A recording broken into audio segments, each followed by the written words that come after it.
सुनतनी कइले ले बाड़ू तैयारी, बुक कइले ले बाड़ू 4 चक्का गाड़ी।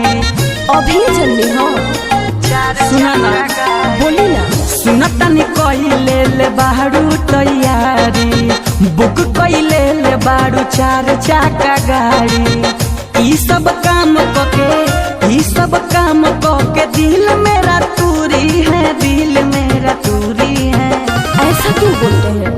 बाबा के दर पे आशाएं होती पूरी है, हमको भी देवघर जाना जरूरी है, हमको भी देवघर जाना जरूरी है, हमको भी देवघर जाना जरूरी है, हमको भी देवघर।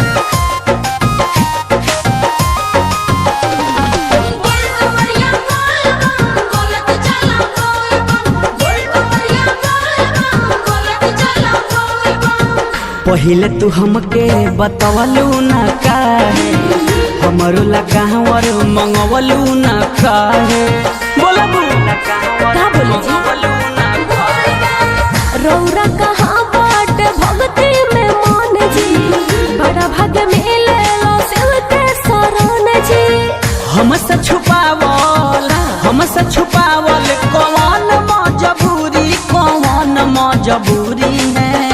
चलिए बाबा के दर पे आशाएं होती पूरी है, हमको भी देवघर जाना जरूरी है, हमको भी देवघर जाना जरूरी है, हमको भी देवघर।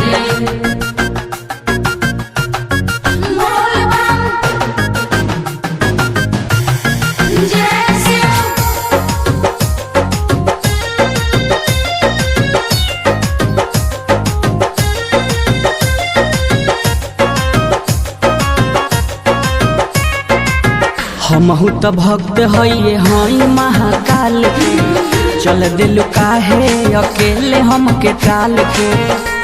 बोला का कही जी? चंचल चल के लिए बोलबम बोलत रहो बाई देह में पावर। भगति के बिना जिंदगी अधूरी है।